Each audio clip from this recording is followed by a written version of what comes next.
कामरान जहरी, उनकी तौजी ये होती है कि जी लाहौर में भी तो नहीं हो रहा, आप देखें लाहौर भी डूब गया, वहाँ इंफ्रास्ट्रक्चर बेहतर है, वहाँ तो वफाकी गवर्नमेंट मरीम नवाज को पैसा भी दे रही है। क्या सैफुद्दीन साहब ये जस्टिफाई बात है, ये किसी तरह भी जस्टिफाई हो सकती है ये बात कि आपका अपना शहर बर्बाद हो रहा है और आपसे जब पूछा जाए तो आप कह रहे हैं कि जी लाहौर भी डूब गया? यार इन लोगों तो जगह शर्म बिल्कुल नहीं आती है। और कामरान जहरी बहुत अच्छी बात कर रहे थे, जहरी मेरे भाई जो है कि सिंध में, मैं कहता हूँ सिंध में पीपल्स पार्टी की हुकूमत 100 साल भी रहता और पूरे पाकिस्तान का भी इनको बजट दे दो तो इसका इससे बदतर ही हाल होगा। इनको शर्म नहीं आती। देखिए लाहौर में जाहिर है कि हम भी वहाँ की हुकूमत की हिमायत नहीं करते और 47 की हुकूमत वो है, लेकिन बाहर के लाहौर जब हम जाते हैं और कराची जब आते हैं तो अपनी बदनसीबी भी तो रोना आता है ना। ये बिल्कुल सही कह रहे हैं कि सिंध जो है ऐसा बदनसीब सूबा और कराची ऐसा मजलूम तरीन शहर और भी पीपल्स पार्टी का सबक कदम यहाँ पर पड़ गया है। यानी इसको गिद्धों की तरह नोच रहे हैं, गिद्धों की तरह। और यानी जो भी वर्ल्ड बैंक के प्रोजेक्ट्स हैं, किसी का भी आप देख लीजिए, उसका वो ये क्लिक की बात कर रहे थे ना, क्लिक इतना जालिम इदारा है कि $240 मिलियन आप सोचिए कर्जा लिया कराची को लिवेबल सिटी बनाने के लिए। और ये क्या कर रहे हैं, लिवेबल सिटी क्या बनाएंगे? इनको ये तमीज नहीं है कि क्या काम करना चाहिए, कहाँ करना चाहिए।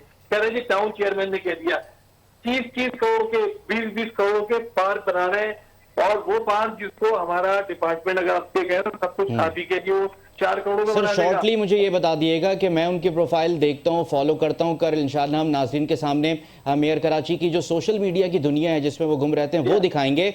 लेकिन सर ये जी कामरान जहरी, सवाल ये भी अर्ज करें कि मेयर कराची साहब के पास अरबों रुपए का इतना बजट आता है, लेकिन वो टाउन चेयरमैन को रोड कटिंग के जो हवाले से जो बजट मिला हुआ है अपनी नजरें उसमें गाड़ के बैठे हुए हैं। दूसरा सवाल उनसे ये पूछें कि अगर वो बजट इनको मिल जाए जो इनको सुई गैस वालों ने बल्दिया उस्मा कराची को दिया है, क्या बल्दिया उस्मा कराची ने अपने 103 मेन शाहराहों में से कोई एक मॉडल शाहरा अब तक बनाई है? इन 4 सालों में एडमिनिस्ट्रेटरशिप के 2 साल, मेयर कराची के 2 साल। तीसरा एक सवाल और इनसे ले लें कि तमाम तर मामला जो ये मुर्तजा वाब साहब देख रहे हैं, इसका इंफ्रास्ट्रक्चर की बहाली के लिए वो कब मैदान अमल में आएंगे? उनसे जब भी बात करो तो वो सारा मलबा उठा के टाउन चेयरमैनों पे डाल देते हैं। म्यूनिसिपल सर्विसेज के टैक्सेस के चार्ज के सारे पैसे वो एक एक कराची की गली से भी ले रहे हैं, जो है बिजली के बिलों में डाल के, और कहते हैं कि अंदर की सड़कों का मैं मेयर नहीं हूं, वो टाउन बनाएगी और मैं बाहर का बनाऊंगा। तो फिर आप अंदर के घर वालों से टैक्स भी ले रहे हैं। तो फिर हमारा तो सवाल बनता है ना, जब आप टैक्स अंदर की गलियों से ले रहे हैं तो फिर आप अंदर की गलियों से हटा क्यों लेते हैं?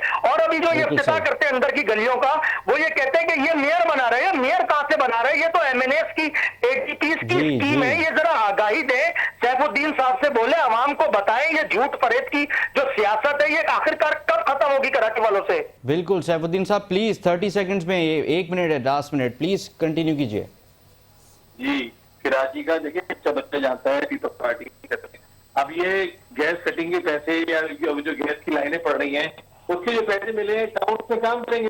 जमात इस्लामी के टाउन इंशाल्लाह ताला जैसे ही ये अगस्त महीना शुरू हुआ है, आज देखिए कटिंग के पैसे पूरे लगने हुए शुरू हो जाएंगे।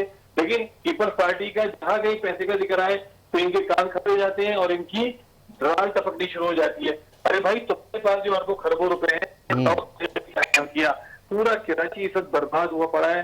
106 सड़कें इस वक्त किसकी हैं? केएमसी के पास है।